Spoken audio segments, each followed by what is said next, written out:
సమాజం ఎటుపోతోంది? అక్రమ సంబంధాలు, లివింగ్ రిలేషన్షిప్లు సొసైటీని నాశనం చేస్తున్నాయా? త్రినయని సీరియల్ యాక్టర్ చంద్రకాంత్ ఆత్మహత్య ఘటన విషాదాన్ని నింపింది. అలాగే రీల్ చాటున రియల్ లైఫ్ను కాటేస్తున్న లివింగ్ రిలేషన్షిప్స్ పైన పబ్లిక్లోనూ జోరుగా చర్చ కొనసాగుతోంది. చందు పవిత్రల అనుబంధం కూడా అలాంటిదే. పవిత్ర లేదని, ఇక రాదనే ఆవేదనతో ప్రాణాలను పరంగా పెట్టిన చంద్రకాంత్ మూడుముళ్ల బంధం గురించి ఒక్క క్షణమైనా ఆలోచించారా? స్నేహం, ప్రేమ, ఆపై సహజీవనం, ఇది తెరచాటున కొత్త ట్రెండ్. పెళ్ళైనా సరే ప్రేమ పేరిట మరొకరితోని సహజీవనం. సీరియల్స్లోనే కాదు, రియల్గా కూడా అదే జరుగుతోంది. అదే అనర్థాలకు కూడా కారణమవుతోంది. అసలు ఇండస్ట్రీ వల్ల శిల్ప లాంటి ఎంతోమంది బాధపడిపోతున్నారు. ఎంతోమంది కుటుంబాల్లో కూడా చిచ్చు పెడుతోంది.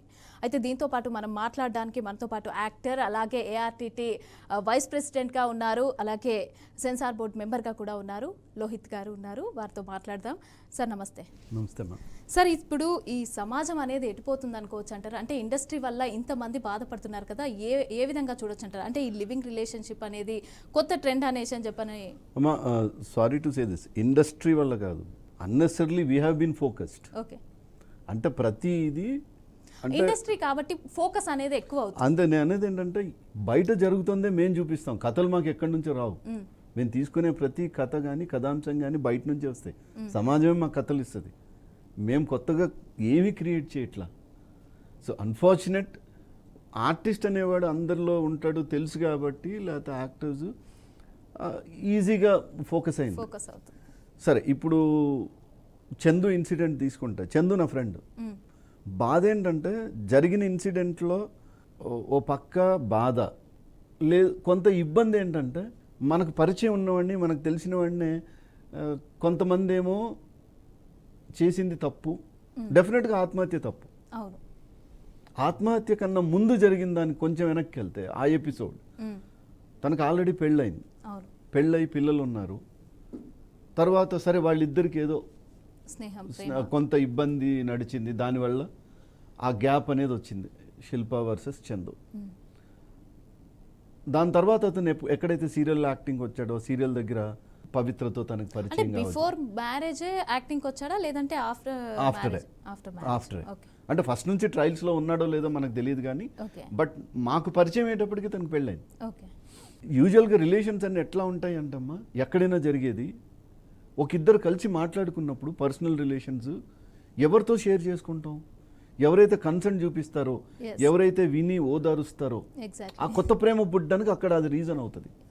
సో మోస్ట్ ప్రాబబ్లీ ఇక్కడ కూడా తన విషయంలో అదే జరిగిండొచ్చు. ఎందుకంటే వాళ్ళిద్దరికి చాలా రోజులుగా ఏదో నడిచింది, ఏదో ఇబ్బంది ఉంది. ఎప్పుడైతే తనకు పవిత్రతో పరిచయం, పవిత్రతో ఉన్నాడో, చందు అసలు మళ్ళీ తన దగ్గరికి వెళ్ళాల, తనతో దూరంగానే ఉన్నాడు. ఒక్కసారి కూడా శిల్పతో మాట్లాడుతున్నారు, గొడవలు అవుతున్నాయో మనకు తెలియదు కదా. ఇప్పుడు మేము కలిసినప్పుడు కూడా ఎరా నువ్వు నీ భార్యతో గొడవ పడుతున్నావు అని అడగం కదా మనం ఎవరిని. మనం పర్సనల్ విషయాలు మాట్లాడడం. ఫస్ట్ ఆఫ్ ఆల్ ఇంకోరి జీవితంలోకి తొంగి చూడం. ఇప్పుడు కూడా మనం ఎందుకు తొంగి చూస్తున్నాం? ఒక ఇన్సిడెంట్ అయింది కాబట్టి తొంగి చూస్తున్నాం. అదర్వైజ్ ఎవరికి చూసేదే కాదు. ఇండస్ట్రీలే కాదు, బయట కూడా చాలా రిలేషన్స్ ఇట్లా ఉన్నాయి, లేవని కాదు. దీన్ని కోర్టు కూడా ఎందుకు అంటే ఇంకా దీన్ని మనం కట్టడి చేయలేము. అందుకని ఇప్పుడు ఎన్నెన్ని కేసులు పెడతారు, ఎవరైనా కేసులు పెడతారు, ఎన్ని కేసులు వస్తాయి. ఈ కేసుల్ని తప్పించుకోవడం ఇది లేక వదిలిపడితే ఒబ్బండని వదిలిపడేసినట్టున్నారు. అప్పటి నుంచి ఇంకా విచ్చలవిడి తయారైంది. అన్ఫార్చునేట్, అది కేవలం ఆ ఇండస్ట్రీకి మాత్రమే. సినిమా, టెలివిజన్ రెండే ఫస్ట్ ప్రామినెంట్గా కనబడతాయి. దీంట్లో కూడా యాక్టర్సే బలవుతూ ఉంటారు. ఒక రకంగా అక్కడ బలవ్వాలి, మళ్ళీ ఇట్లాంటి దాంట్లో బలవ్వాలి. సరే, వాట్ ఎవర్ ఏది జరిగినా end of the day we lost the both souls. యాక్సిడెంట్లో, స్పాట్లో పవిత్ర చనిపోయింది. తన మరణాన్ని తట్టుకోలేకనా డిప్రెషన్కి వెళ్ళాడా, లేకపోతే తను లేని శూన్యాన్ని ఊహించుకోలేక వెళ్ళాడో తెలియదు. ఆ టైంలో చాలామంది తనతో మాట్లాడి ఉన్నారు, ఫ్రెండ్స్ అందరు కానీ, తనతో కలిసిన వాళ్ళు కానీ